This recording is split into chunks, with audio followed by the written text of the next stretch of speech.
Bismillahirrahmanirrahim. Assalamualaikum warahmatullahi wabarakatuh. Alhamdulillahi ala ihsani wa syukru lahu ala taufiqihi wa amtinani wa asyhadu an la ilaha illallah wahdahu la syarika lahu ta'ziman li sya'ni wa asyhadu anna Muhammadan abduhu wa rasuluhu da'ila ridwani. Allahumma salli alaihi wa ala alihi wa ashabihi wa ikhwani. Pemirsa yang dirahmati oleh Allah Subhanahu wa taala, insyaallah pada kesempatan kali ini kita akan membaca sebagian dari suatu kitab yang sangat indah karangan Al-Imam An-Nawawi Syarafuddin An-Nawawi rahimahullahu taala, ulama besar di mazhab Syafi'i, yaitu kitab yang berjudul At-Tibyan fi Adabi Hamalatil Quran. Itu tibyan, itu penjelasan tentang adab-adab orang yang menghafal Al-Quran. Tentunya tidak akan kita baca seluruhnya karena sebagian buku ini berkaitan juga tentang bagaimana orang-orang yang menghafal Al-Quran. Sementara kita tahu tidak semua atau banyak di antara kita yang tidak menghafal Al-Quran. Sebagian hanya menghafal sebagian Al-Quran, dan sebagian baru sedang berusaha untuk menghafalkan juz amma dan yang lainnya. Tetapi buku ini bagus karena di antaranya juga berbicara tentang adab-adab terhadap Al-Quran. Sebelum kita membacakan, karena adab-adab terhadap Al-Quran termasuk bab-bab di bagian belakang, kita bacakan sebagian bab yang ada di kitab ini. Yang pertama tentang bab fadilah tilawatil Quran, keutamaan membaca Al-Quran, dan juga tentunya keutamaan orang yang menghafal Al-Quran. Di antaranya Al-Imam Nawawi rahimahullahu taala membawakan hadis-hadis yang berkaitan dengan hal ini. Yang pertama dari Utsman bin Affan radhiyallahu taala anhu, qala Rasulullah sallallahu alaihi wasallam, Rasulullah sallallahu bersabda, khairukum man ta'allama al-Qur'an wa 'allamahu. Sebaik-baik kalian adalah yang membaca Al-Qur'an dan mengajarkannya.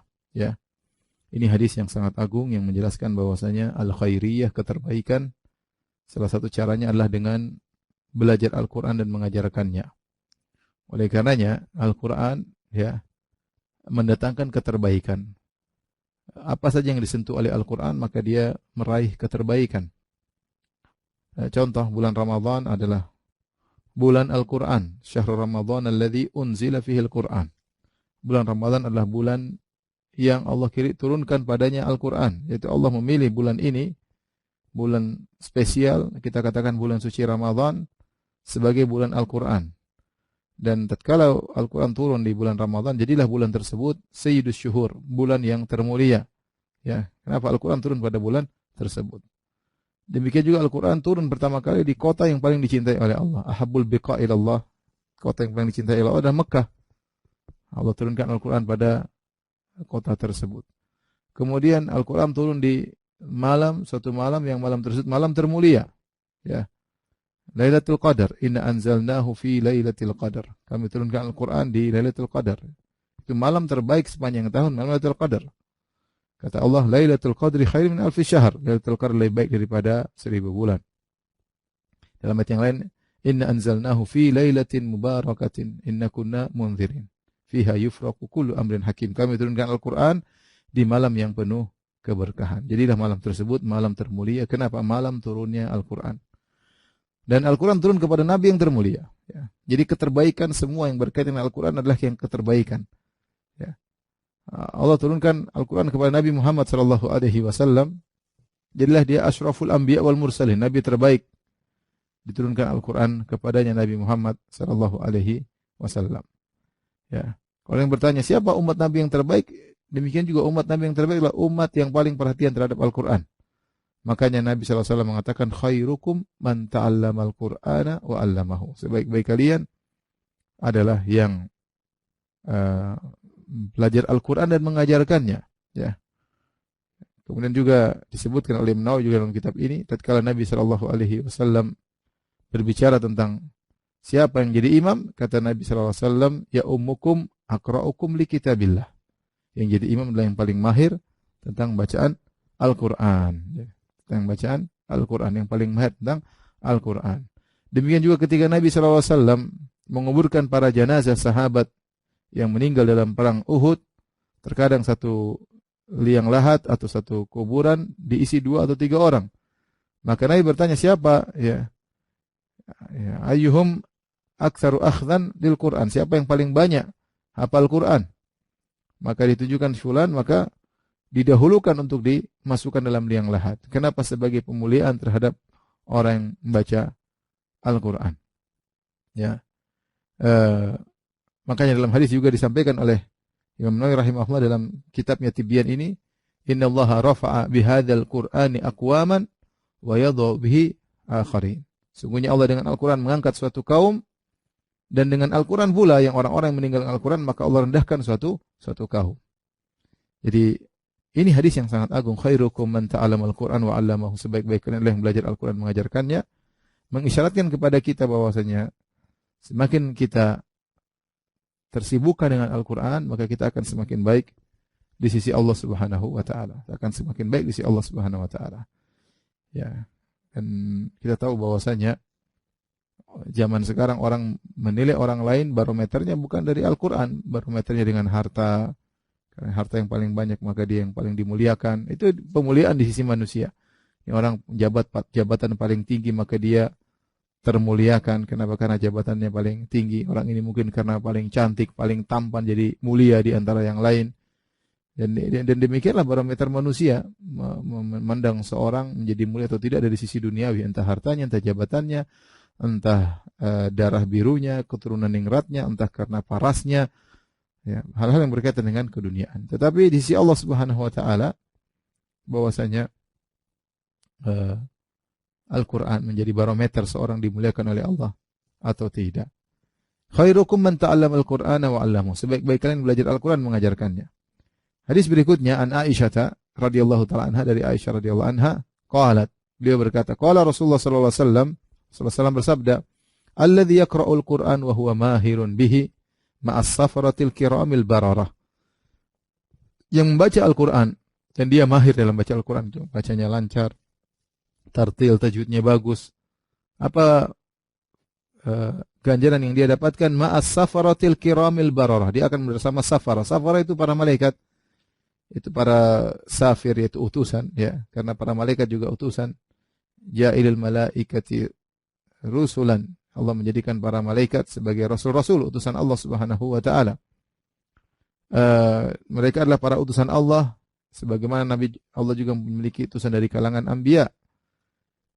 Yang para rasul dari kalangan malaikat tersebut al-kiram, mereka malaikat-malaikat yang mulia, al-bararah, malaikat-malaikat yang baik. Ini bagi orang yang membaca Al-Quran dengan baik. Kemudian kata Nabi sallallahu alaihi wasallam, "Walladzi yaqra'ul Qur'an wa huwa yatata'u bifihi wa huwa syakun alaihi lahu ajran." Dan barang siapa yang baca Al-Quran sementara dia dalam kondisi yatata'ta, sulit baginya untuk baca Al-Quran, wa huwa syakun, berat baginya, maka dia mendapatkan dua pahala. Dia mendapatkan dua pahala. Pahala apa? Pahala pertama, pahala baca Al-Quran, ya, karena setiap huruf dibaca dapat pahala. Yang kedua, pahala dia berusaha belajar Al-Quran dengan berat.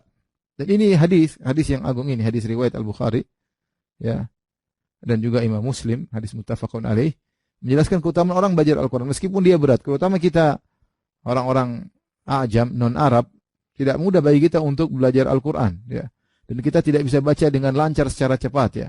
Bahkan orang sudah bertahun-tahun baca Quran, terkadang dia belum bisa lancar, butuh perjuangan. Selama dia berjuang tersebut, maka dia dapat pahala. Selain pahala baca, dapat pahala bacaan ayat Al-Quran, dapat juga pahala dari perjuangan dia untuk bisa melancarkan lisannya. Nah, apakah orang yang kedua lebih baik daripada yang pertama? Nabi yang mengatakan yang pertama, al-mahir bil Quran ma'as safaratil kiramil bararah. Orang yang mahir baca Al-Quran maka bersama para malaikat-malaikat yang mulia dan baik. Yang kedua dapat dua pahala. Para ulama mengatakan tidak. Yang tentu yang pertama pahalanya lebih besar. Ya, yang kedua dia dapat pahala dari sisi dia berusaha dan juga dapat pahala bacaan. Yang pertama dia sudah pernah melewati masa ini. Ya, kemudian dia melatih dirinya sampai akhirnya dia mahir baca Al-Quran, maka dia bersama malaikat-malaikat yang mulia. Maka ini isyarat bagi kita yang mungkin masih sulit baca Al-Quran, jangan putus asa. Terus belajar pelan-pelan, belajar tajwid, ya. Daripada kita menghabiskan waktu kita yang tidak bermanfaat, kita panggil guru ngaji atau kita datang ke guru ngaji, belajar tajwid. Karena kalau kita mahir baca Al-Quran, kita lebih semangat untuk baca Al-Quran. Karena Al-Quran dibaca dengan mengalir dari lisan kita. Bagi orang yang masih tak terbata-bata, tetap harus berjuang karena dia mendapatkan pahala double.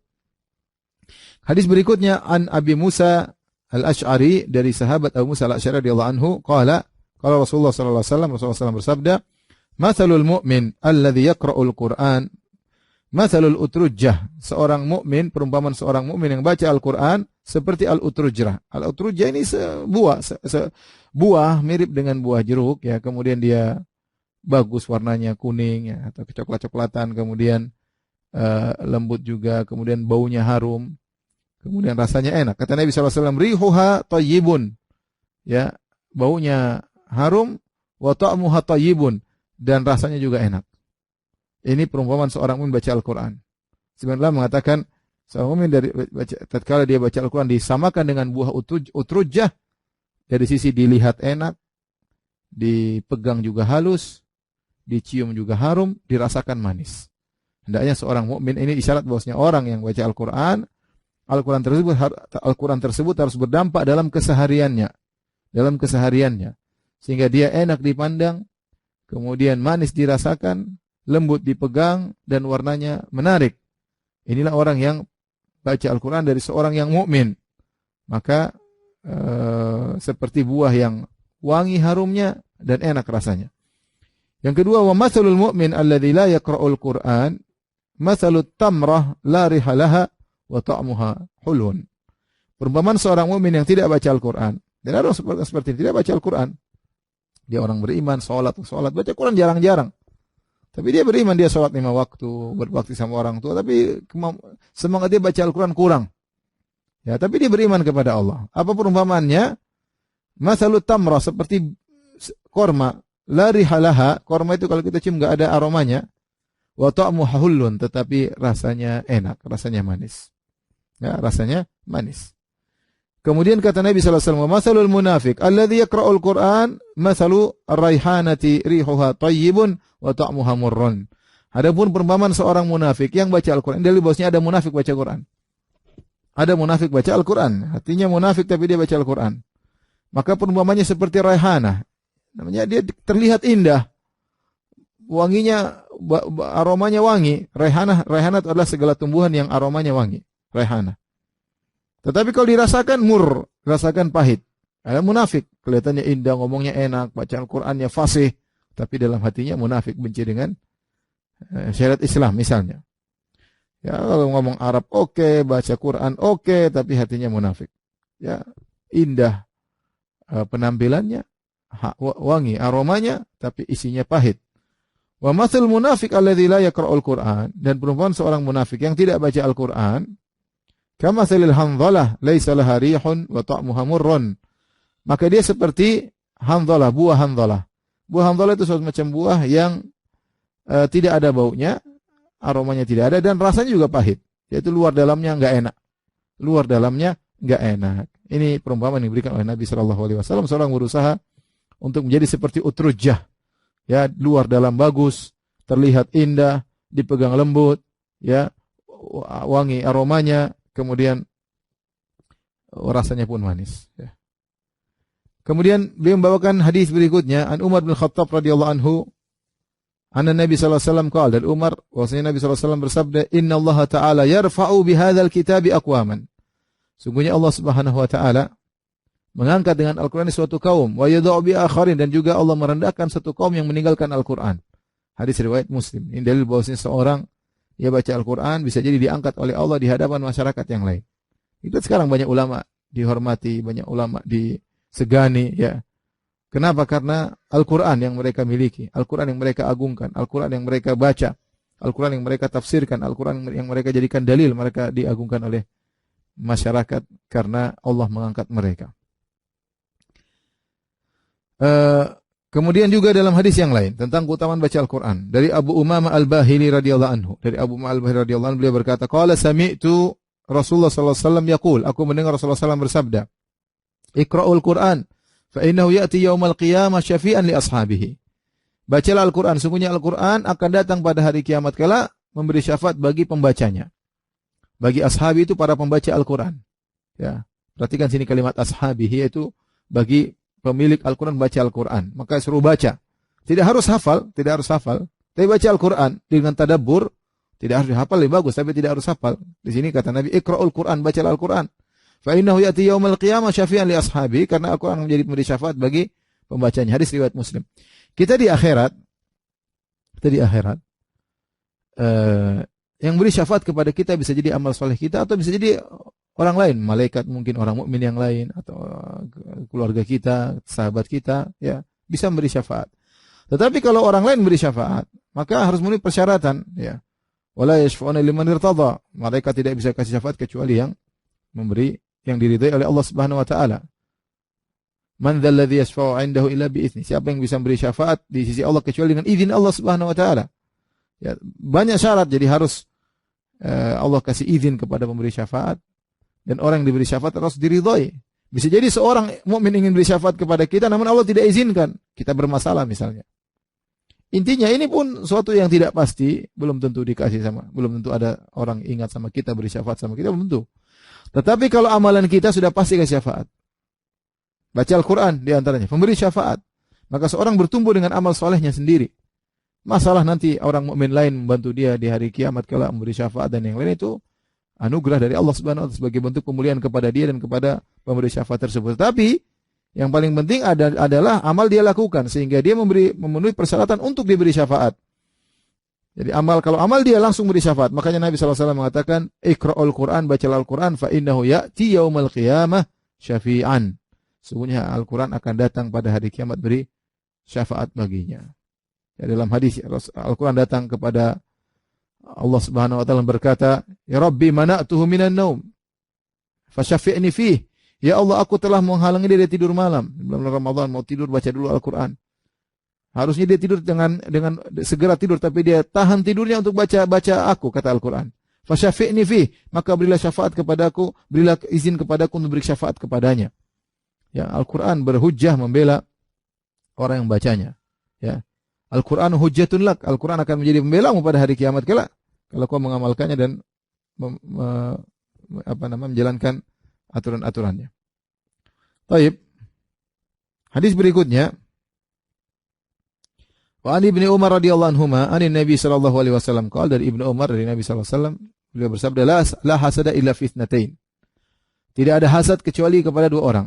Rajulun atahu Allahul Qur'ana fa huwa yakum bihi ana al-lail wa ana an-nahar. Yaitu yang pertama yang hendaknya kita hasad kepadanya, yaitu seorang yang Allah berikan dia Al-Quran. Dan dia membaca Al-Quran di malam hari dan di siang hari. Subhanallah. Betapa bahagianya orang ini. Baca Al-Quran pagi hari, siang hari dan malam hari. Ini yang pertama kita hasati. Wa rajulun atahu Allahu malan fahuwa yunfiquhu ana al-lail wa ana an-nahar. Dan yang kedua, orang yang Allah berikan harta kepada dia, dia infakkan di jalan Allah di siang hari dan di malam hari. Dua orang spesial di sisi Allah Subhanahu wa taala. Bahkan Nabi menyuruh kita boleh hasad kepadanya. Artinya dua orang ini berhak untuk kita hasati. Artinya kita ingin seperti dia. Namanya ghibthah, kita ingin bisa seperti dia. Siapa dua orang ini spesial? Yang pertama, orang berilmu yang baca Al-Quran. Yang kedua, orang yang dermawan. Dua orang penting dalam pondasi penyebaran Islam. Yaitu orang berilmu di antaranya yang baca Al-Quran siang hari dan malam hari. Kehidupannya senantiasa dengan Al-Quran. Ini orang hendaknya kita hasad kepada orang ini. Jadi ikhwan, saya sering sampaikan bahwasanya Al-Quran ini ya mendatangkan kebahagiaan. Ya. Kata Allah Subhanahu wa taala, "Taha ma anzalna 'alaikal Qur'ana litashqa." Wahai Muhammad, kami tidak menurunkan Al-Quran untuk membuat engkau celaka. Kata para ulama, litas'ad, agar kau bahagia. Ya, orang sering baca Al-Quran dia akan bahagia. Ya, sering akan baca Al-Quran apalagi dengan tadabbur, maka dia akan bahagia. Benar, kelezatan banyak kita dapatkan, kelezatan dengan lisan kita makan merasa lezat, kita lezat mendengar sesuatu, kita lezat dengan melihat sesuatu.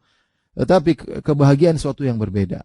Kelezatan tidak mesti kebahagiaan. Betapa banyak orang merasakan kelezatan, hatinya kosong dari kebahagiaan. Kebahagiaan yang punya hanyalah Allah Subhanahu wa taala. Allah berikan kepada hamba yang dia sukai. Ya, kelezatan semua orang bisa merasakan, orang mukmin, orang kafir merasakan kelezatan. Tapi kebahagiaan hati, ya, Allah berikan kepada orang-orang yang beriman. Maka di antara cara agar kita mudah berbahagia, baca Al-Quran. Baca Al-Quran. Pagi kita baca, siang, malam. Ada waktu kita baca Al-Quran. Ini mendatangkan kebahagiaan. Bagaimana seorang ingin bahagia sementara hari-hari dia lewati dia tidak baca Al-Quran? Ya. di hari-hari seperti ini, di bulan Ramadan, kemudian lockdown, tidak juga sempat baca Al-Quran, kemudian baca kapan lagi baca Al-Quran? Ya. Oleh karenanya, seorang berkesempatan berusaha untuk banyak baca Al-Quran sebisa mungkin. Ya, sebisa mungkin, karena itulah sumber kebahagiaan. Kata Allah Subhanahu wa taala, "Wa nunazzilu minal Qur'ani ma huwa syifaa wa rahmatul mu'minin." Kami turunkan Al-Quran yang merupakan obat dan rahmat bagi kaum mukminin. Dalam ayat yang lain kata Allah Subhanahu wa taala, "Wa syifaa'u lima fis sudur." Al-Quran adalah obat bagi penyakit yang ada di hati. Ya. Karena yang menyebabkan kita tidak bahagia adalah penyakit hati, hasad, dengki, suudzon. Ini semua dengan Al-Quran bisa terobati. Taib, kemudian hadis berikutnya an Abdullah bin Mas'ud radhiyallahu anhu tentang keutamaan baca Al-Quran. Rasulullah SAW bersabda, "Man qara'a harfan min kitabillah falahu bihi hasanatun." Barang siapa membaca satu ayat, satu huruf dalam Al-Quran, maka dia mendapatkan satu kebaikan. Wal hasanatu bi asyri amsalihha. Dan kebaikan dilipat gandakan menjadi 10 kali lipat. Jadi kalau orang baca satu huruf dapat 10 pahala. La aqulu alif lam mim harfun. Aku tidak berkata alif lam mim harfun. Walakin alifun harfun, wa lamun harfun, wa mimun harfun.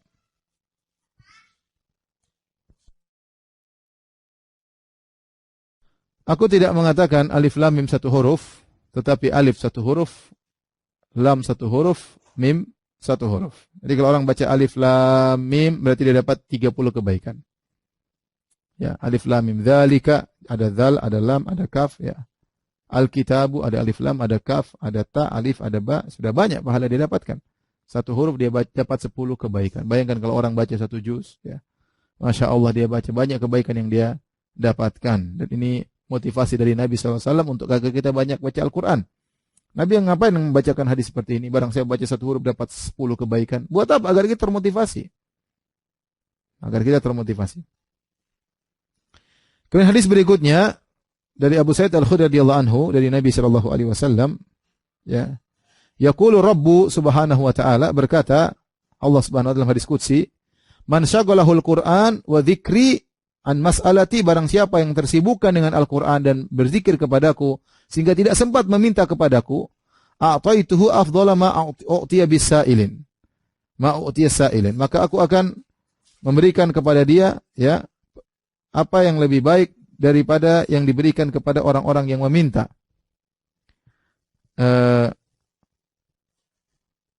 Kemudian kata Nabi, "Wa fadlu kalamillahi subhanahu wa ta'ala ala sairil kalam ka fadlillahi ala khalqihi."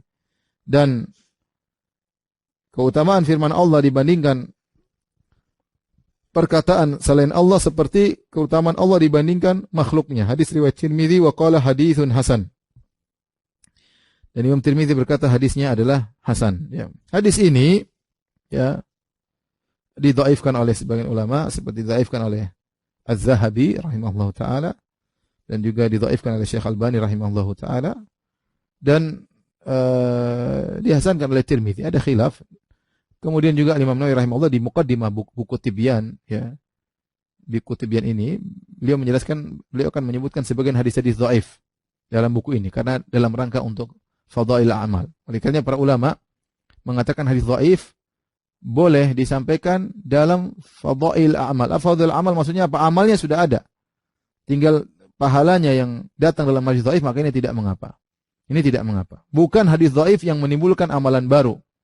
Ya, maka ini tidak boleh dipakai. Tapi kalau hadis dhaif yang tidak sampai pada syadidul dha'af, bukan dhaifnya tidak parah, dan dia bercerita tentang pahala suatu amalan yang amalannya sudah ada dalam hadis yang sahih, maka tidak mengapa. Contoh membaca Al-Quran, hadisnya banyak sahih Al-Quran, dalil terlalu banyak tentang keutamaannya. Kalau datang hadis dhaif, maka tidak mengapa kita sampaikan. Seperti hadis ini, hadis yang dhaif ini. Sama seperti misalnya salat duha. Salat duha, hadis sahihnya banyak tentang keutamaan salat duha, tentang disyariatkan salat duha. Adapun keutamaannya salat duha bisa bikin begini, bisa bikin begini. Terkadang datang dalam hadis dhaif. Selama dhaifnya tidak terlalu parah, boleh kita sampaikan dan kita ingatkan hadis dhaif. Ya, untuk memotivasi, bukan untuk buat amal yang baru, karena amalnya sudah ada, tinggal pahalanya yang datang dalam hadis yang dhaif. Maka ini para ulama mengatakan boleh, tidak jadi masalah. Hadis ini menjelaskan, Allah mengatakan, barang siapa yang sibuk dengan Al-Quran dan sibuk mengingatku sehingga dia lupa untuk berdoa kepada Allah, karena sibuk baca Quran, ya. Kata Allah, Allah akan berikan dia lebih baik daripada yang diberikan. Dia akan diberikan yang terbaik dari yang diminta oleh orang-orang peminta. Dan ini kabar gembira bahwasanya terkadang seorang sibuk dengan baca Quran sehingga dia lupa untuk berdoa. Dan Allah lebih tahu apa yang terbaik bagi dia, maka Allah akan berikan yang terbaik baginya, ya, yang terbaik baginya. Sebagian ulama juga mengatakan bahwasanya ini dalil bahwasanya seorang kalau rajin baca Al-Quran, maka akan dimudahkan urusannya karena Allah akan berikan yang terbaik baginya. Ya, akan dimudahkan urusan baginya. Saya bacakan sebuah athar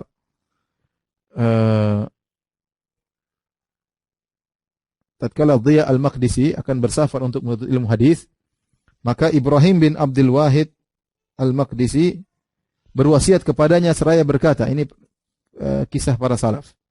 Ibrahim bin Abdul Wahid Al-Maqdisi berwasiat kepadanya berkata, "Aktsir min qiraatil Qur'an wa la tatrukhu fa innahu yatayassaru laka alladhi tatlubuhu ala qadri ma taqra." Maka Ibrahim bin Abdul Wahid Al-Maqdisi berwasiat, hendaknya engkau baca Al-Qur'an. Perbanyaklah baca Al-Quran. Dan jangan kau tinggalkan bacaan Al-Quran. Sungguhnya akan dimudahkan bagimu apa yang kau cari sesuai dengan kadar kau baca Al-Quran. Perhatikan kata dia. فَإِنَّهُ يَتَيَسَّرُ لَكَ الَّذِي تَطْلُبُهُ عَلَى قَدْرِ مَا تَقْرَأُ. Sungguhnya akan dimudahkan bagimu apa yang kau tuntut, apa yang kau cari sesuai dengan kadar apa yang kau baca. Kalau tuntut ilmu, yang dimudahkan ilmu, sering baca Al-Quran. Ya, Allah akan mudahkan, ya, karena Allah akan berikan yang terbaik daripada yang diminta oleh orang-orang yang meminta. Meskipun kau tidak minta. Ya bagaimana tidak? Karena engkau telah perhatian terhadap firman Allah Subhanahu wa taala. Allah akan berikan yang terbaik. Kemudian Al-Dhiya Al-Maqdisi berkata, "Fara'aitu dzalika wa jarrabtuhu katsiran." Aku lihat dan aku melihat hal tersebut, ya, bukti dari perkataan Ibrahim tadi. Dan aku banyak jarrabtuhu katsiran, dan aku sudah sering mencobanya. Fakuntu idza qara'tu katsiran tayassara li min sama'il hadis wa kitabatihi. Kalau saya sering baca Al-Quran, maka dimudahkan bagiku untuk mendengar hadis dan mencatat hadis yang banyak, al-katsir. Wa idza lam aqra' lam yatayassar li. Kalau aku tidak baca Al-Quran, maka tidak dimudahkan bagiku, ya. Oleh karenanya seorang, kita tahu segala urusan di tangan Allah Subhanahu wa taala. Menggabungkan antara keduanya, sebab materi dia berusaha bekerja, berusaha ikhtiar istilah kita, dan dia juga ada sebab ukhrawi, dia lupa doa ada, baca Quran ada, memudahkan seorang untuk mencapai tujuannya, ya. Baik. Hadis berikutnya dari Ibnu Abbas radhiyallahu anhuma bahwasanya Rasulullah SAW bersabda, "Innal ladzi laisa fi jawfi syai'un minal Qur'an kal baitil kharib." Sungguhnya seorang yang dalam hatinya tidak ada Al-Quran di dalamnya, maka dalam tubuhnya tidak ada sedikit pun dari Al-Quran, kal baitil kharib, maka seperti rumah yang sudah rusak, ya. Rumah yang sudah rusak, ya. Hadis ini dihasankan oleh Tirmidzi, kemudian disahihkan Al-Hakim, namun didhaifkan oleh Dzahabi dan juga Al-Albani rahimahullahu taala. Tapi hadis ini menjelaskan orang yang tidak ada Al-Quran dalam dirinya seperti rumah yang rusak, ya. Apa yang mau diharapkan? Tadi kebahagiaan tidak ada. Makanya saya ingatkan kepada diri saya pribadi dan juga kepada para pemirsa, jangan sampai hari-hari kita lewat apapun kesibukan kita. Ya, kita sebagai sibuk apapun, kita masih sempat lihat medsos, masih sempat terkadang lihat berita COVID-19, ya. Masa tidak ada waktu kita baca Al-Quran? Ya. Di bulan Ramadan, di bulan Ramadan. Kalau di bulan Ramadan tidak sempat lagi baca Al-Quran, sudah keterlaluan, ya. Kapan lagi kita mau dapat hidayah? Kapan lagi mau taubat kalau bukan di bulan Ramadan? Kapan lagi mau dekat dengan Allah kalau bukan di bulan Ramadan? Ya. Menunggu bulan Desember. Oleh karenanya seorang, ya, kalau ternyata hatinya tidak ada Al-Quran dalamnya, kosong. Ingatkan kepada istri kita, kepada anak kita, di tengah-tengah kesibukan mereka dengan medsos dan yang lainnya, suruh mereka baca Al-Quran. Mau bagaimana bahagia kalau nggak baca Al-Quran? Omong kosong orang bahagia kemudian tidak pernah baca Al-Quran. Ya, dia mungkin lezat, tapi bahagia enggak. Ketenangan, ketentraman jiwa, kelezatan nikmat iman, ya. Oleh karenanya seorang berusaha, ya, berusaha membaca Al-Quran. Baca Al-Quran, paksa dirinya untuk baca Al-Quran. Kalau dia bisa punya wirid harian, yaitu berapa target harian, oke, nggak ada masalah. Itu membantu dia untuk bisa membaca Al-Quran. Hadis berikutnya tentang keutamaan baca Al-Quran. Abdullah bin Amr bin As radhiyallahu anhuma, Ani Nabi sallallahu alaihi wasallam qala, dari Nabi sallallahu alaihi wasallam beliau bersabda, yuqalu li sahibil Qur'an. Dikatakan kepada sahibil Qur'an, dikatakan kepada pembaca Al-Qur'an. Sahib di sini tidak harus hafal Qur'an. Wallahu a'lam bishawab, tidak harus hafal Qur'an. Tapi orang yang punya perhatian terhadap Al-Qur'an. Makanya tadi hadis yang kita baca riwayat Muslim, Iqra'ul Qur'an fa innahu ya'ti yaumal qiyamah syafi'an li ashabihi. Itu li sahibil Qur'an. Bacalah Al-Qur'an, sungguhnya Al-Qur'an pada hari kiamat akan beri syafaat kepada li sahibil Qur'an. Sahibul Quran itu seorang yang senantiasa bersama Al-Quran. Dia hafal bagus, tapi tidak harus menghafal. Yang penting dia sering baca Quran, maka dia akan dapat syafaat dari Al-Quran tersebut. Meskipun dia tidak hafal. Tentu kalau dia hafal punya kelebihan tersendiri. Di sini perhatikan Nabi berkata, yuqalu li sahibil Quran. Dikatakan kepada orang yang sering baca Al-Quran, Iqra' wartaqi, bacalah engkau dan naiklah derajatmu di surga. Waratil, bacalah dengan tartil kama kunta turatil fid dunya, sebagaimana kau baca di dunia dengan tartil. Fa inna manzilataka inda akhiri ayatin taqra'uha, sungguhnya kedudukanmu di surga pada poin ayat terakhir yang kau baca. Nah, ini dalil bahwasanya orang sering baca Al-Qur'an derajatnya semakin tinggi. Sampai sebagian ulama berdalil bahwasanya surga itu tingkatannya sesuai dengan jumlah ayat dalam Al-Qur'an. Kalau dalam Al-Qur'an ada 6.000 lebih jumlah ayat, maka surga juga ada 6.000 sekian derajat. Nah, orang yang sering baca Al-Quran full dari awal sampai akhir, selalu khatam, sering khatam, maka dia akan mencapai puncak tertinggi. Karena dia sering baca 6.000 ayat tersebut. Ya. Adapun jika dia kurang bacaannya, maka sesuai dengan bacaan yang sering dia baca. Kama kunta turatil fid dunya, sebagaimana kau tartilkan waktu di dunia. Ini wallahu alam bishawab, tidak harus hafal Quran. Tidak harus hafal Quran. Tapi orang yang sering sahibul Quran, sering punya perhatian terhadap Al-Quran, sering baca Al-Quran. Sering baca Al-Quran. Oleh karenanya, subhanallah, kalau kita lihat sebagian orang, tidak harus dia seorang yang guru tahfidz. Kalau guru tahfidz Al-Quran tiap hari baca Quran wajar, ya, karena dia guru tahfidz. Kalau ada orang juga anak santri tiap hari baca Quran wajar, karena dia sedang hafal Quran, berusaha hafal Quran. Tapi yang menakjubkan kita dapati sebagian orang yang dia bukan ustaz terkadang dia hanyalah seorang pegawai, tapi lisannya senantiasa baca Al-Quran. Ya, senantiasa baca Al-Quran. Oleh karenanya, saya kadang kagum lihat orang sering baca Al-Quran. Kita orang Indonesia memang ya jarang yang hafal Quran. Kemudian karena kondisi kita tidak tahu bahasa Arab, agak sulit menghafal Quran. Tapi kalau kita lihat misalnya saya di Arab Saudi, banyak orang pegawai biasa, polisi, Masya Allah baca Quran ini. Karena mereka memang sejak kecil sudah biasa hafal Quran. Kondisi kita tidak sama seperti mereka. Tapi bukan berarti kita putus asa. Tidak. Kita berusaha, meskipun umur sudah sekian, tetap kita berusaha untuk baca Al-Quran. Saya sering sampaikan, bayangkan orang kalau punya hafalan Quran 1 juz, akan merubah kehidupannya. Apalagi 2 juz, apalagi 3 juz. Ya. Kenapa? Kalau dia punya hafalan 1 juz, dia akan semangat sholat. Dia punya hafalan 2 juz, dia akan semangat sholat. Kalau dia memang benar-benar menghafalnya karena Allah. Karena dia akan sholat malam, dia ganti-ganti suratnya. Masya Allah, rakaat pertama surat ini, rakaat kedua surat ini. Dia menikmati hal tersebut. Bagaimana lagi orang hafal Quran. Oh, Masya Allah, dia nikmati sholat malamnya. Kita ini terkadang malah sholat malam. Kenapa? Karena nggak ada punya hafalan. Nggak punya hafalan. Tentu boleh kita sholat sambil baca HP atau baca. Tapi beda dengan orang yang sholat dengan hafalannya. Kelezatan benar-benar dia rasakan. Ya, ada seorang berkata kepada orang syekh, ada seorang syekh kasih dia motivasi untuk sholat, untuk hafal Quran, ya. Akhirnya dia bisa menghafal 4 juz. Maka setelah itu dia menyampaikan kepada sang syekh bahwasanya dia sangat merasakan perubahan dalam kehidupannya setelah dia memiliki hafalan sekitar 4 juz tersebut. Kenapa? Karena ya dia pergi ke sana, ada naik mobil ke sana sambil baca Quran, pulang dari sini ke sana baca Quran, dia berjalan kaki menuju masjid, dia baca Al-Quran. Sehingga tidak terasa tiap hari dia baca ayat yang sangat banyak, ya.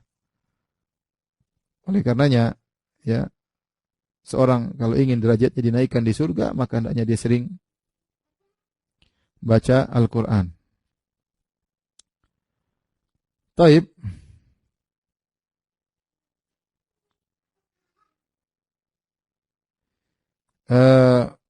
Saya tutup ya dengan asar dari Abdul Hamid Al-Hammani.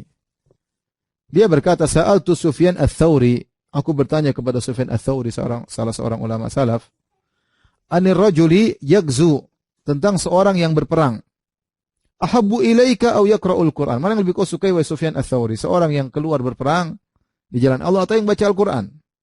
Maka Sufyan Ats-Tsauri mengatakan yaqra'ul Qur'an, aku lebih senang orang yang baca Al-Qur'an. Li'anna Nabi sallallahu alaihi wasallam qala, karena Nabi sallallahu alaihi wasallam bersabda, khairukum man ta'allama al-Qur'ana wa 'allamahu. Sebaik-baik kalian adalah yang belajar Al-Qur'an dan mengajarkannya. Ini di antara dalil atau dijadikan dalil oleh Sufyan Ats-Tsauri tentang keutamaan orang baca Al-Qur'an, bahkan lebih diutamakan daripada yang berjihad di jalan Allah Subhanahu wa taala.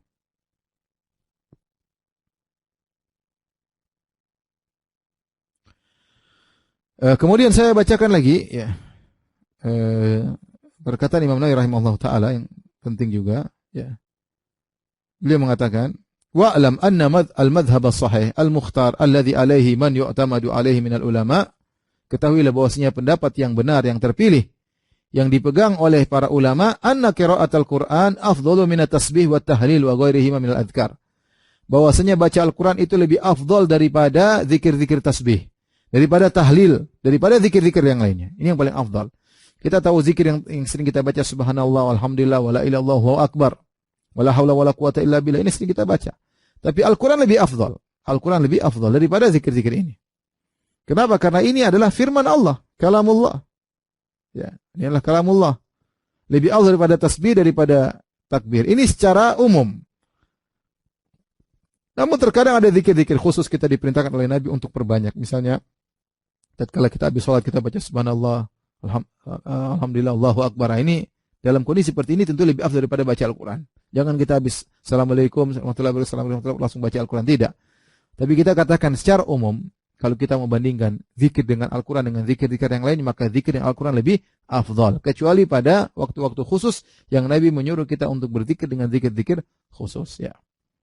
Ini memotivasi kita agar kita semangat membaca Al-Quran. Ya. Alhamdulillah sekarang diberi kemudahan, kita punya HP, kita bisa baca Al-Quran sambil nunggu sesuatu, sambil di bandara, di atas pesawat kita bisa baca Al-Quran, nunggu ngantri sesuatu kita bisa baca Al-Quran, nunggu dipanggil dokter kita bisa baca Al-Quran. Ya. Kita hidupkan baca Al-Quran. Ya, kita hidupkan baca Al-Quran. Biar orang lihat, biar orang bisa niru kita. Ya. Tidak usah malu-malu. Ya. Ya, sekarang kondisi pandemi mungkin berbeda, tapi kalau dalam kondisi normal, hendaknya kita tidak usah ragu-ragu untuk baca Al-Quran. Apapun kata orang biarin, mau dibilang sok alim, mau dibilang sok suci, mau dibilang sok, biarin saja. Ya. Yang membuat kita bahagia nanti di dunia akhirat adalah bacaan kita ini. Ya. Ucapan-ucapan mereka tidak usah diperdulikan. Ya.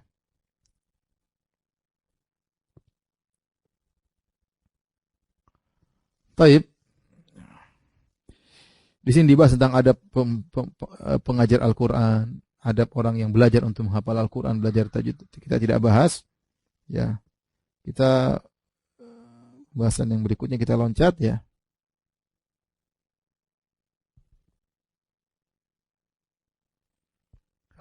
Saya ingin menyampaikan tentang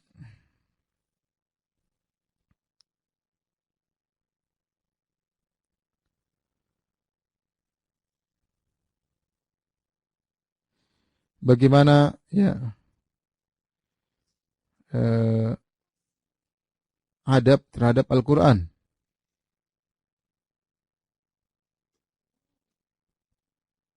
Atau bagaimana perhatian salaf terhadap Al-Quran. Ya. Saya bacakan perkataan Imam Nawawi rahimahullah ta'ala. Wa yanbaghi an yuhafidha ala tilawatihi wa yukthira minha. Hendaknya seorang berusaha untuk menjaga bacaannya dan berbanyak bacaannya. Kana as-salafu radhiyallahu anhum lahum adatun mukhtalifatun fi qadri ma yakhtimuna fihi. Sungguhnya para salaf dahulu mereka memiliki kebiasaan-kebiasaan yang berbeda-beda dalam menghatamkan Al-Quran. Berapa banyak, berapa lama itu mereka khatam Quran, berapa waktu sekali. Farawa Ibnu Abi Daud, ba'dhi salaf Ibnu Abi Daud meriwayatkan Sijistani dari sebagian salaf, annahum kanu yakhtimuna fi kulli syahrain khatmatan wahidah. Sebagian salaf mereka menghatam Quran setiap 2 bulan sekali. Wa an ba'dihim fi kulli syahrin khatmah, dan sebagian salaf mereka menghatamkan Quran sebulan sekali. Wa an ba'dihim fi kulli 10 layalin khatmah. Sebagian mereka setiap 10 malam, 10 hari mereka khatam Al-Quran. Wa an ba'dihim fi kulli 8 layalin. Sebagian mereka dalam 8 hari mereka khatam Quran. Ya, kalau 10 hari berarti setiap hari 3 juz. Ya. 10 hari 30 juz. Ya. Ada yang 8 hari. Wa anil aktsarin fi kulli sab' layalin. Dan kebanyakan mereka atau banyak dari mereka yang menghatamkan Quran setiap 7 hari. Wa an ba'dhim fi kulli 6 layalin. Dan sebagian mereka ada yang menghatam Quran setiap 6 hari. Ya. Saya pernah di Madinah, kemudian pertemuan mahasiswa dengan salah seorang imam di Masjid Nabawi, terkenal hafalannya kuat. Maka di antara yang ditanya kepada beliau, ya imam, kenapa Anda hafalannya kuat? Itu mahasiswa kumpul waktu, kalau tidak salah waktu acara Idul Fitr, kumpul-kumpul, kemudian seorang imam Masjid Nabawi didatangkan. Maka di antara pertanyaan yang ditanya kepada beliau, Anda hafalannya Masya Allah, gimana cara Anda menghafal Quran dengan hafalan yang begitu kuat? Kata imam tersebut, di antaranya setiap 7 hari khatam Quran. Setiap 7 hari khatam Quran. Jadi terus baca Al-Quran. Kemudian wa an ba'dihim fi kulli 5 layalin. Setiap mereka ada yang, di antara mereka ada yang setiap 5 hari khatam Quran. Wa an ba'dihim fi kulli 4 layalin. Di antara mereka ada yang 4 hari khatam Quran. Wa an katsirin fi kulli 3 layalin. Dan banyak di antara mereka juga setiap 3 hari khatam Quran. Subhanallah. Ya. Jadi kalau ditanya bagaimana, saya lihat ada yang menyebarkan perkataan sebagian ulama, bagaimana kondisi salaf terhadap Al-Quran, sama persis seperti kondisi kita terhadap HP. Ya. Setiap saat kita lihat HP, setiap saat kita lihat HP. Ya, mereka setiap saat lihat Al-Quran, setiap saat baca Al-Quran. Ya. Sampai 3 hari khatam Quran, berarti 1 hari 10 juz. Ya, mungkin mereka baca cepat karena mereka pandai bahasa Arab dan yang lainnya. Kemudian wa an ba'dhin fi kulli lailatain, dan di antara mereka ada yang 2 malam hafal khatam Quran, 2 hari khatam Quran, 1 hari 15 juz. Wa an katsirin fi kulli yaumin wa lailah, dan banyak di antara mereka sehari semalam hafal khatam Quran. Subhanallah. Benar-benar mereka diberkahi ya waktu mereka. Kemudian kata Imam Nawawi rahimahullah taala, "Fa minal ladzina kanu yakhtimuna al-khatmata fil yaum wa lailah." Dan di antara para salaf yang mereka mengkhatamkan Quran sehari semalam, Utsman bin Affan radhiyallahu anhu. Kemudian sahabat Tamim Ad-Dari radhiyallahu taala anhu. Kemudian Sa'id bin Jubair, muridnya Ibnu Abbas radhiyallahu anhuma, seorang tabi'in. Wa Mujahid, demikian juga Muhammad Mujahid bin Jabr, muridnya Ibnu Abbas radhiyallahu anhuma.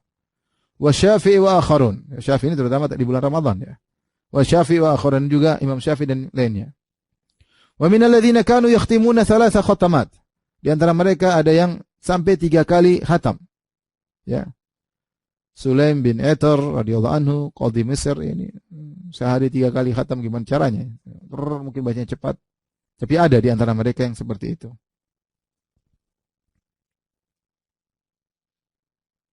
Kemudian Imam Nawawi berkata, "Wa ammal ladzina khatamul Qur'ana fi rak'atin."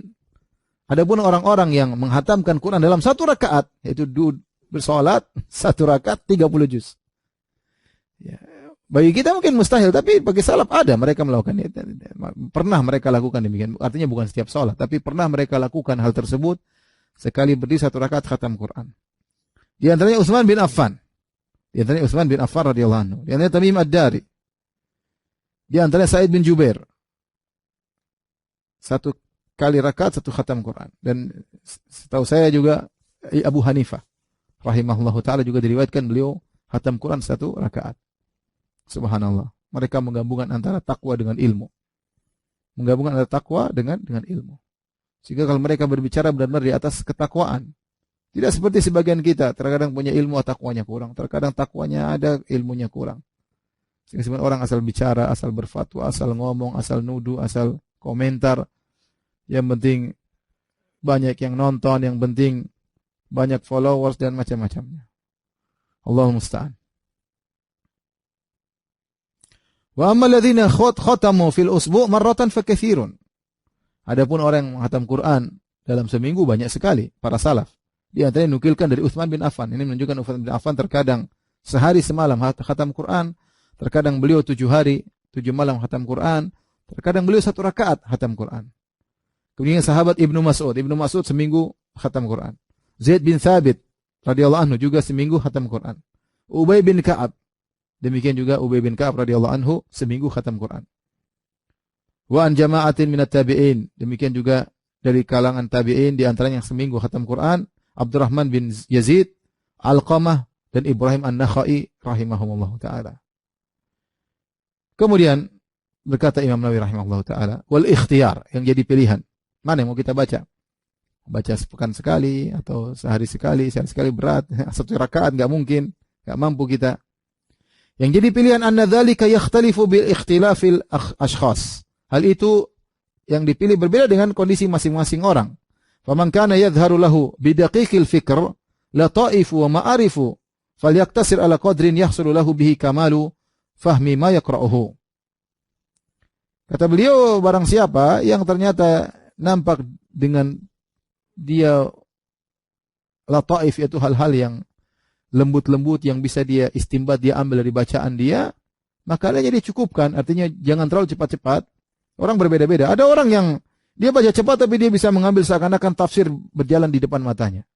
Dia baca surat dengan cepat, semua makna-makna tersebut berjalan di hadapannya. Ada orang tidak, dia baca pelan-pelan, maka dengan baca pelan-pelan tersebut maka muncul makna-makna yang Allah berikan dalam benaknya sehingga dia mengambil faedah-faedah luar biasa dari bacaan tersebut. Maka Imam Nawawi mengatakan dia berusaha membaca dengan untuk memahami, itu yang terbaik. Itu falyaktasir ala qadri ma yahsullahu bihi kamalu fahmi ma yaqra'u. Dia berusaha membatasi dirinya pada bacaan yang bisa dia pahami dengan baik bacaan tersebut. Jadi para ulama Imam Syafi'i kalau kita bicara dia baca satu hari khatam ya wajar.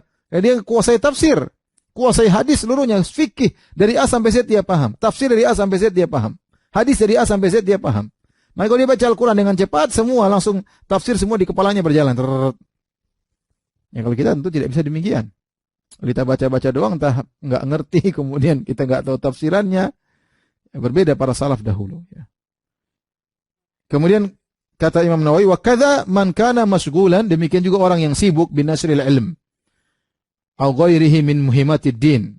Demikian juga orang yang sibuk untuk menyebarkan ilmu. Wajar kalau orang misalnya dai ceramah sana sini, bacaan Quran dia tidak seperti itu, ya berkurang dengan kesibukannya mengajarkan ilmu.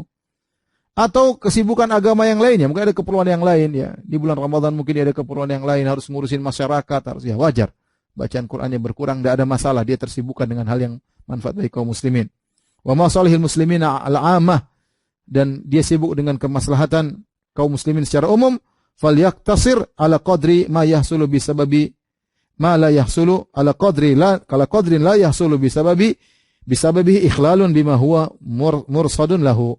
Maka dia baca yang wajar, jangan sampai dia baca terlalu cepat sehingga tujuannya tidak tercapai, ingin memahami tidak tercapai. Wa illam yakun min haula'il madhkurin falyastakthir ma amkanahu min ghairi khurujin ila haddil malal wal hadramah. Adapun kalau dia bukan termasuk mereka, bukan para dai yang menyebarkan ilmu, bukan orang yang sibuk urusan kaum muslimin secara umum, bukan orang yang punya tanggung jawab besar terhadap kaum muslimin, maka hendaknya dia perbanyak baca sebanyak-banyaknya dengan syarat jangan sampai dia kemudian bosan atau kemudian dia baca terlalu cepat sehingga tidak dipahami maknanya.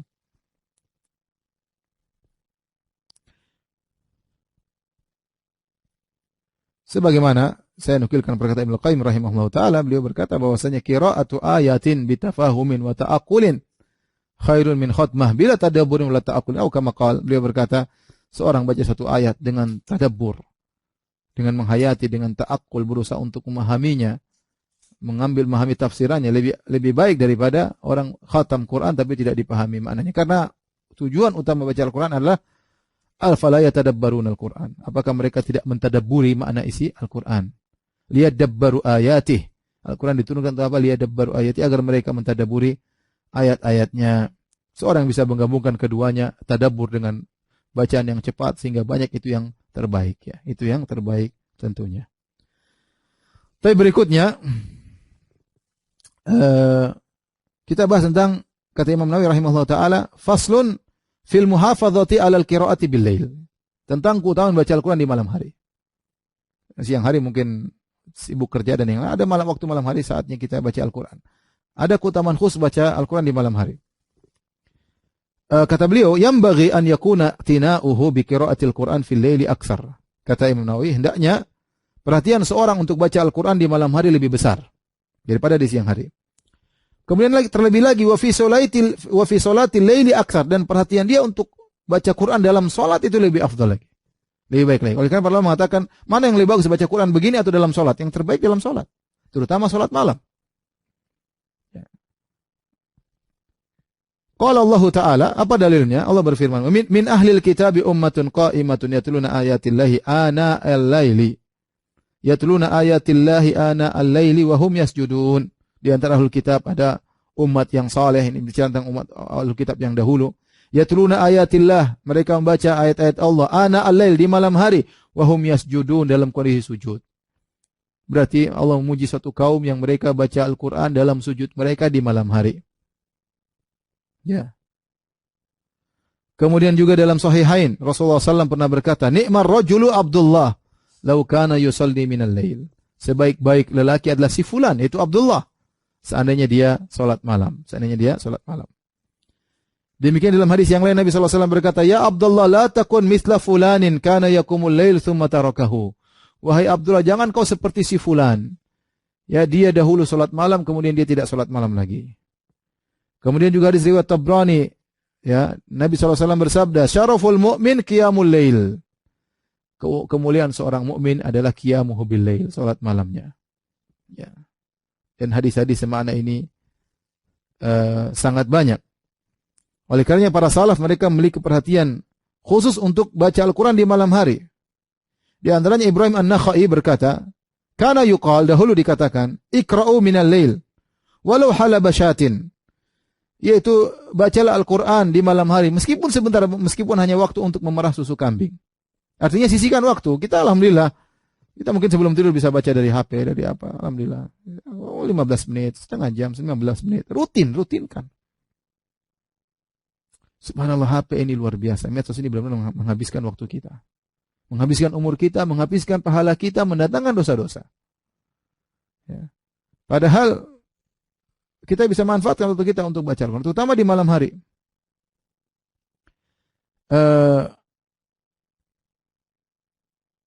Kemudian kata Imam Nawawi rahimahullahu taala, "Wa innama rujjihat salatul lail wa qira'atu likauniha ajma' lil qalb." Kenapa dirajihkan baca Al-Quran dalam salat malam dan di malam hari? Karena membaca Al-Quran dalam salat malam itu lebih terfokus dalam hati, lebih konsen. Wa ab'ada minasyaghilat, dan jauh daripada kesibukan-kesibukan. Wal mulhiyat, dari hal-hal yang melalaikan. Wa tasarrufil hajat, dan jauh dari hal-hal yang masalah kebutuhan. Kalau siang hari kita sholat, ada keperluan, ada pekerjaan macam-macam. Sholat siang hari, dipanggil bos, telepon bunyi macam-macam. Ya, ting dong, WhatsApp bunyi, banyak kesibukan. Kalau malam kita jauh dari semua. Ya. Wa aswanu minar riya wa ghairihi minal muhabbitat atau muhabbitati minal muhabbitat, ya. Dan lebih menjaga amal daripada penyakit riya dan hal-hal lain yang bisa menggugurkan amal atau mengurangi pahala amal.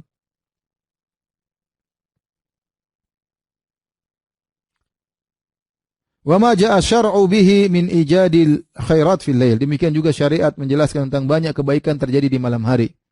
Di antaranya fa innal Isra'a bi Rasulillah sallallahu alaihi wasallam kana lailan. Isra Mi'raj, Isra di malam hari. Kemudian hadis juga, yanzilu rabbukum kulla lailatin ila sama'id dunya hina yamdi syatrul lail. Dan Rabb kalian turun di langit dunia setiap malam tatkala sudah lewat setengah malam sudah berlalu. Fayaqul, dan Allah berkata, hal min da'in fa astajib lahu. Apakah ada orang yang berdoa, maka aku akan kabulkan permohonannya. Kemudian dalam hadis yang sahih Rasulullah SAW bersabda, fil laili sa'atun yastajibullahu fiha du'a kulla lailatin. Di setiap malam ada satu waktu yang Allah kabulkan doa orang. Setiap malam berlaku, ada waktu khusus yang situ Allah kabulkan doa. Maka ini dianjurkan seorang untuk baca Al-Quran di malam hari, terutama dalam sholat malamnya.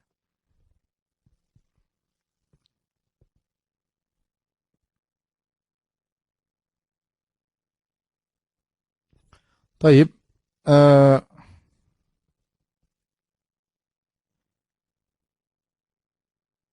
kita lanjutkan poin terakhir, ya, tentang al-amr bi ta'ahudil Quran wa tahdhir min ta'ridhihi linisyan. Ya, perintah untuk mengulang-ulang Al-Quran, menghafal Al-Quran, jangan sampai lupa, dan peringatan jangan sampai seorang sengaja ya melupakan Al-Qur'an. Dari Abu Musa al-Asy'ari radhiyallahu anhu dari Nabi sallallahu alaihi wasallam beliau bersabda, "Ta'ahadul hadzal Qur'an." Yaitu perhatikanlah Al-Qur'an, ya, selalu cek-cek kembali. Fa walladzi nafsu Muhammadin biyadihi. Demi zat yang jiwa Muhammad berada di tangannya. Lahu asyaddu tafallutan minal ibil fi uqliha. Sesungguhnya Al-Qur'an itu lebih cepat lepas daripada onta daripada ikatannya. Ruhul Bukhari wa Muslim, riwayat Bukhari dan Muslim. Sebenarnya mengatakan bahwasanya onta tatkala dia duduk di kakinya dikasih iqal supaya dia tidak bisa gerak-gerak. Diikat ya. Nah, iqalnya ini kalau dia gerak-gerak semakin longgar, maka harus diperhatikan lagi supaya dikuatkan lagi, dikencengkan lagi. Kalau enggak semakin longgar. Al-Qur'an demikian. Al-Qur'an lebih cepat, subhanallah. Al-Quran memang mudah untuk dihafal, tapi mudah juga untuk lepas. Saya merenungkan ya, bahwasanya beda kalau kita hafal lagu, ya, hafal lagu terkadang tidak hilang-hilang lagu tersebut. Al-Quran, ya, Allah mudahkan. Al-Quran begitu banyak orang bisa hafal, tapi dia butuh murajaah. Kenapa ditakdirkan bahwasanya Al-Quran mudah lepas? Agar orang Al-Quran selalu bersama dia. Kalau tidak, orang sudah hafal 30 juz, selesai dia sombong, bangga, tidak lupa-lupa. Tapi tidak ada orang seperti begitu. Semua orang harus mengulang-ulang. Makanya kalau ada yang tanya, Ustadz bagaimana agar hafalan kita kuat? Tidak ada, omong kosong dengan cara ini, cara anunya, tidak ada. Caranya harus diulang-ulang, itu saja. Tidak ada, karena Nabi yang mengatakan, wa huwa asyaddu tafallutan, dia mudah lepas. Mau hafidh Quran, kalau hafal Quran 10 tahun, besok-besok kalau dia tidak pernah buka, lama-lama dia lupa. Kenapa? Karena Allah ingin seorang kalau sudah hafal Quran, dia melazimi terus. Berusaha dia ulang-ulang. Udah ngelotok harus diulang-ulang. Ya. Meskipun sejak kecil dia sudah hafal Quran. Karena demikian sifat Al-Quran. Ya. Harus diulang-ulang agar Al-Quran tersebut betah atau kokoh di hafalannya. Dalam hadis yang lain dari Ibnu Umar radhiyallahu anhu, Rasulullah SAW bersabda, "Innama mathalu sahibil Quran kamathalil ibil mu'allaqah." Sungguhnya perumpamaan orang yang hafal Quran seperti onta yang terikat di iqalnya, ya.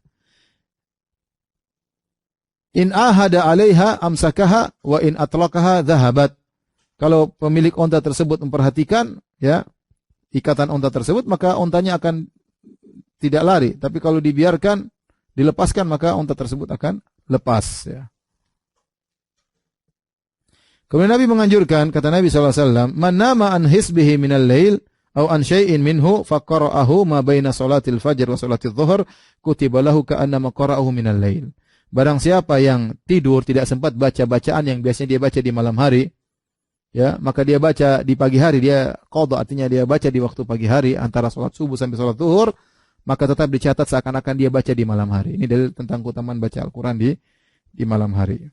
Adapun hadis man qara al-Qur'an tsumma nasiyahu laqiya Allah azza wa jalla yaumal qiyamah wa ajdam.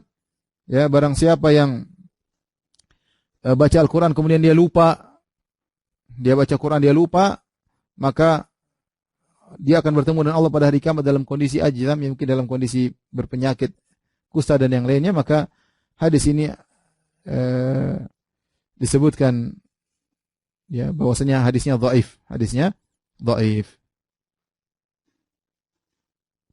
Taib, para yang dirahmati Allah Subhanahu wa taala, ini saja saya sampaikan pada kesempatan ini. Insyaallah kita lanjutkan besok tentang adab membaca Al-Qur'an. Ini yang penting, bagaimana adab kita membaca Al-Qur'an agar pengaruh bacaan Quran tersebut merasuk dalam hati kita. Insyaallah besok di jam yang sama kita akan baca tentang adab al-qiraah, bagaimana cara membaca Al-Qur'an yang baik. Demikian, subhanakallah bihamdik asyhadu an la ilaha illa anta astaghfiruka wa atubu ilaik. Assalamualaikum warahmatullahi wabarakatuh.